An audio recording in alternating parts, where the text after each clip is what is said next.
let's move on so we can try and fit Alicyn in this afternoon. Can you cram it into 15 minutes? I can, yeah, I like a challenge. Okay. You got the short straw and you got the short slide down. Yeah. Okay, so earlier I said I was the executive director of NPDN, but I left out that I'm also the director of the Northeast. So as you heard, we were asked to kind of give an update of what's going on in our regions. And I was trying to think what these two would do and kind of changed it up, but I don't think I had to work that hard in doing that. So I wanted to give a little bit of background though about the Northeast. So the Northeast NPDN region is comprised of 12 states with 13 member labs, and also the Forest Service is part of our region. We, on average, make 6,500 diagnoses a year.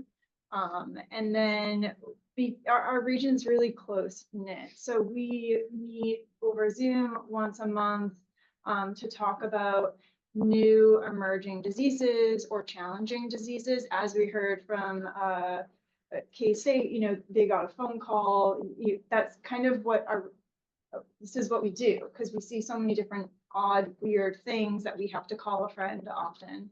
And then also during the growing season, we have specific vegetable or berry calls that are held weekly. So in creating this PowerPoint, I really have interesting sound pulled from the last year of just like conversations that I've had or things that I've seen happen. So for those of you that were at the NPDN national meeting, you may have seen the slide that I pulled this back because I thought that this was something that was relevant here. So this happened last year about this time when Connecticut diagnostician found a new fungal disease that was new in her state. She told the group about it and then literally walked into my lab, and I saw a sample come in that day that shared the same exact symptoms, and I made the same exact diagnosis. And so the issue with that is when there's a new pathogen, there's concern about it. And so our protocol is to contact the SPRO and then also anyone else that might find that it's important, of which I contacted the Maine Forest Service pathologist about it. And so some work that's being done on this particular pathogen is that they have done some sequencing. The US Forest Service has been pulled in, and ARS as well, because there's concern about this pathogen entering our forests. And obviously our forest system in Maine is quite large. So this is a case where there was an introduction of this, most likely, where this was a new planting of these trees in a landscape close to the ocean, high humidity in 2023, and things just kind of went bonkers with this. And had there not been that level of moisture, I don't know if the symptoms would have expressed themselves this much with this particular pathogen. So I mentioned here Connecticut, Maine, but also then New Hampshire found it as well. So there are some of you in the Northeast, you may have experienced this particular situation yourself. This was pretty staggering. I had never experienced something like this. All of our white pines, and I mean all of them, turned yellow in June. I was getting phone calls nonstop, emails, news people calling, all diagnosticians across New England asking what the heck is going on. And so what was going on was there's a fungal disease. And so this fungal disease is called white pine needle damage. It's a complex of about 5 different fungal diseases. And because of the heavy rainfall that we got in 2023, things just sporulated. They really enjoyed that moisture, and they infected that year, so 2023's needles. And then symptoms start to become apparent that following year. So second year needles in 2024 became yellow and then became necrotic and then dropped. But it was one of those times when people that don't look at plants were looking at plants and asking questions. And that's when I think there's an opportunity there to have the conversation about, like, due to the rainfall, we get more fungal diseases. Due to more fungal diseases, our trees become stressed.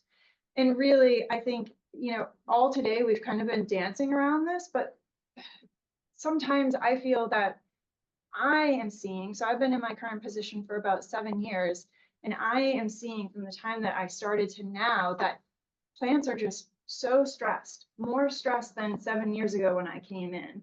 And so this is an example of it. So this is the same exact disease, and you can see this actually came from UMass.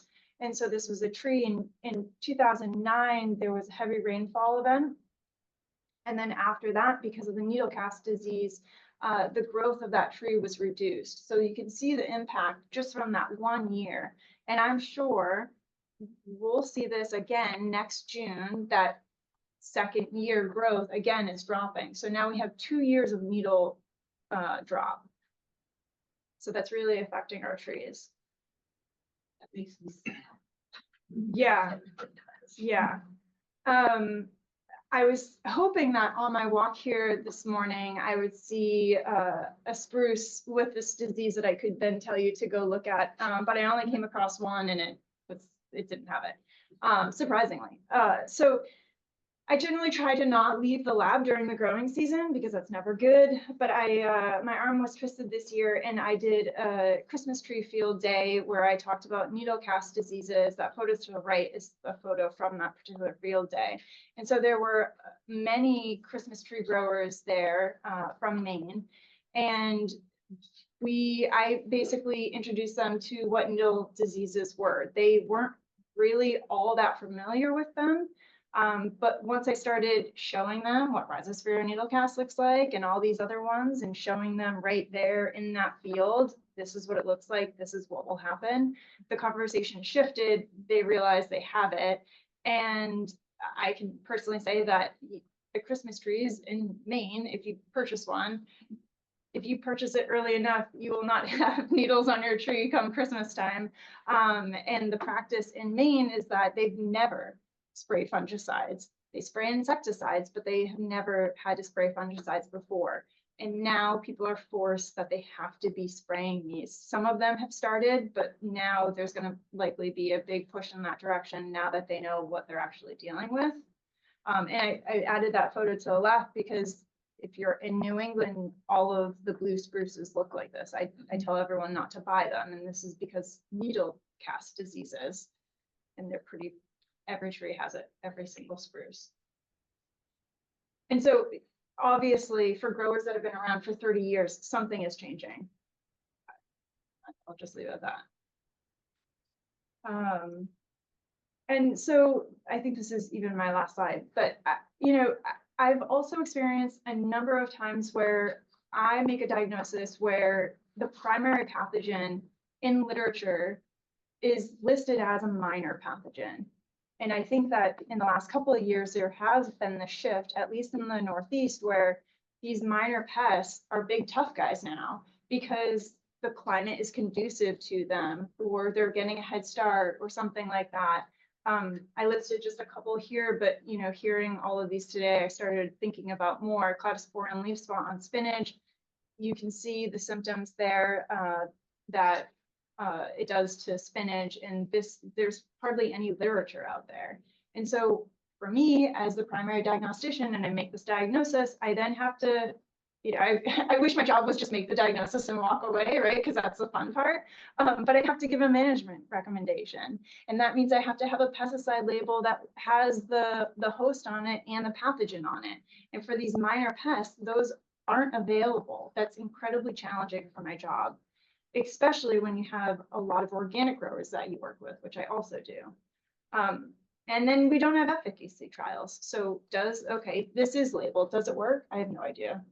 But this is like one of two options. So you should probably at least try it. And then you mentioned Southern Light, and you didn't know the new name. You should. I named my daughter after it. Okay, now you know how deep into plantology I am. My daughter's name is Ophelia, so the pathogen name now is Ophelia roxii. It's a beautiful name. So plant pathologists are terrible at coming up with disease names, but this one is actually good because it really represents where it originated from. So I did my doctorate in Florida, which I'm incredibly grateful for, because I am seeing these diseases in Maine. And so I feel like I had a head start now. So in New Hampshire, in Massachusetts, in Connecticut, in Maine, Vermont, we all this year saw southern blight. In the 7 years that I've been there, that has never happened before. And that is due to the heavy amount of precipitation in our winters not killing those sclerotia in the winter. So, and then I also just added Neopistoloiopsis. So anyone who works. Just as you like to say that word. Yeah, yeah, that's my daughter's middle name.